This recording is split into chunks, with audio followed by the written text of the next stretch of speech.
How do I find my personal style and make sure I'm not just relying on trendy stuff? I want my clothes to feel unique to me. This is incredibly challenging because you might think that something is so you, but it's actually just trendy and you like it.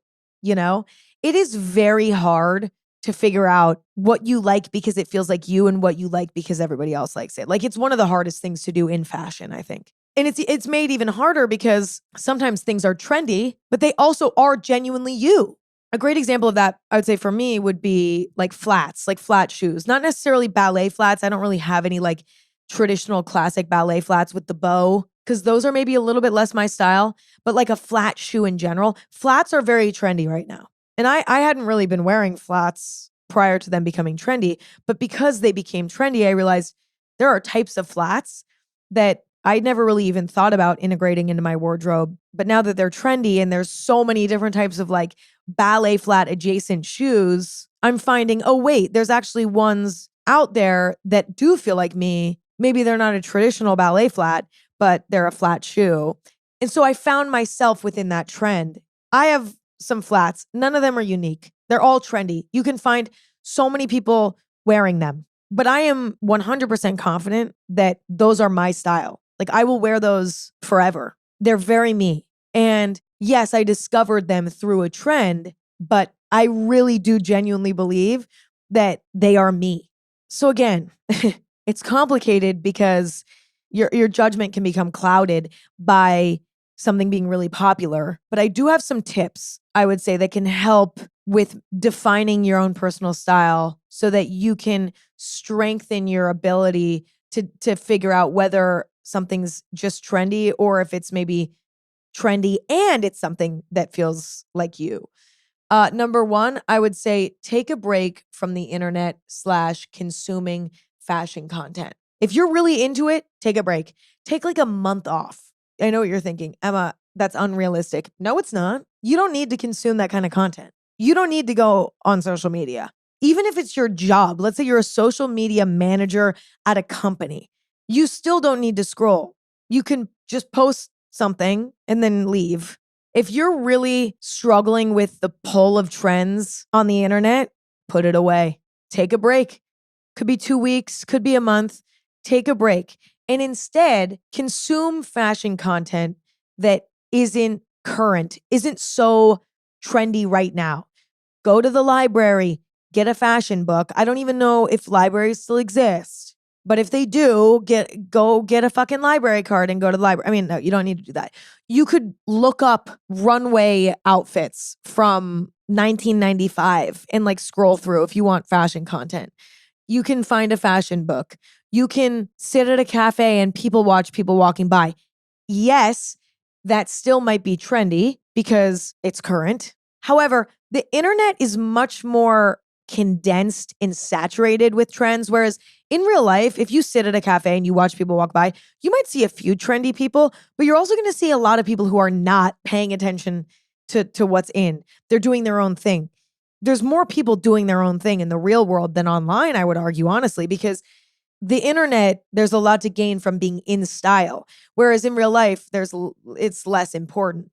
And there's many more different types of people in real life. And taking a break from the overload of fashion trends on the internet and just consuming fashion in a more timeless sort of way, organically on the street, in a fashion book with archival fashion in it, looking at old runway shows, I don't know, looking at old paparazzi photos, just looking at stuff that's not current for a little bit. And then start to see what calls out to you that maybe isn't in right now and pay attention to that.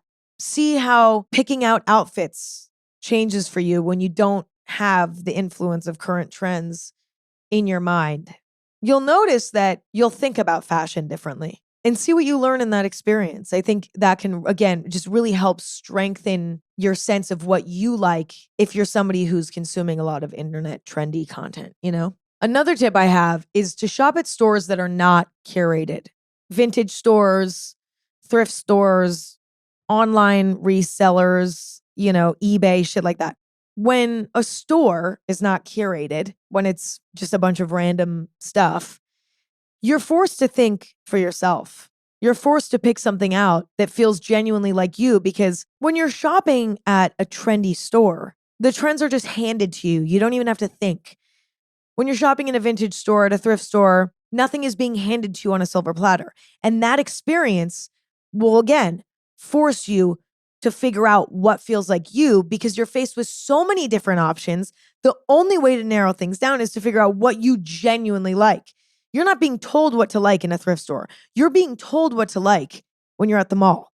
Next, I would say focus on shopping for things that feel personal to you. I already mentioned this earlier. I think it can be really helpful to look for things that have some sort of personal connection to you. And it doesn't need to be some sort of obvious connection to you, right? Like an obvious connection to you would be buying a t-shirt that has the state that you were born in, buying a California shirt, even more specifically, buying a San Francisco shirt would be incredibly personal to me. Now, listen, you can, like, it's a great idea to buy things that are personal like that, but that's obviously a very specific type of item. I'm talking about buying things that are personal to you in a more abstract way that only really makes sense to you. So, a good example of that would be instead of buying a skirt just because you're like, oh, I think that's cute and it like looks good on me, try to find a skirt that reminds you of something that feels almost nostalgic to you, that you almost feel attached to. Perhaps because it reminds you of a skirt that your sister used to wear.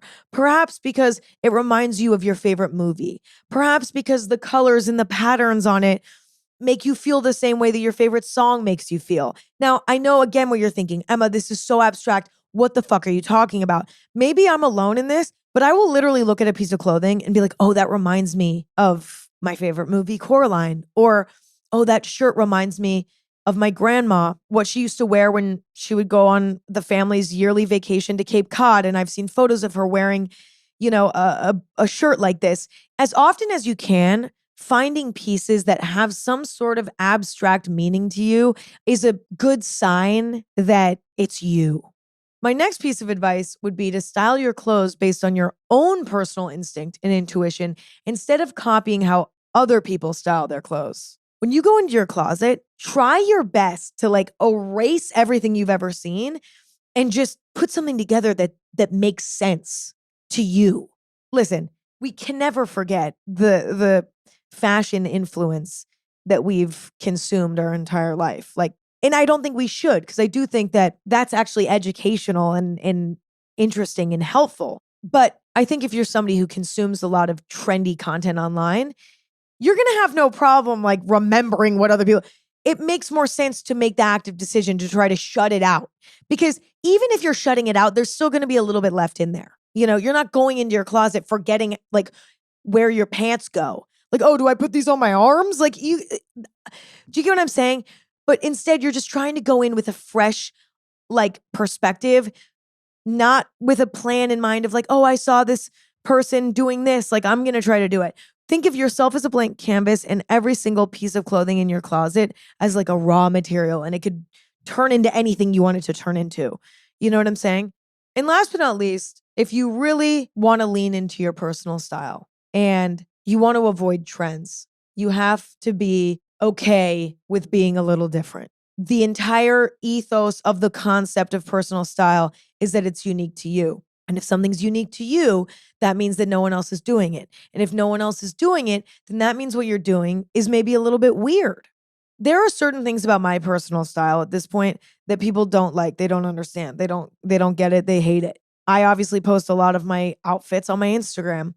And there are times when I can think of one particular outfit I posted on my Instagram that I loved. And people were like, this is the ugliest, weirdest outfit I've ever seen in my life. Emma thought she fucking ate with this. Well, she was wrong. Guess what? That outfit was my personal style. I like it. It made sense to me. That's why I wore it. It made me feel confident. It felt like me. I like it. I wore it. It's on my Instagram. People hated it. I like it, and I stand by that to this day. I don't care that people don't like it. If everybody liked every single outfit I wore, that would mean that I'm probably pretty trendy. I'm not really doing anything different. I'm not doing anything unique to me. Personal style is actually kind of marching to the beat of your own drum. And so not everyone's going to like it all the time. It's going to be weird to some people sometimes. You have to not get offended by that. It's so much easier emotionally to follow trends. But see, the reward though of having personal style is that there are going to be times when you put something together that people are like, whoa, that's so cool. I would have never thought of that. It can be incredibly inspiring to others. It might not make sense to others, could go either way. And you have to be okay with that. So, my last tip would be let go of the fear.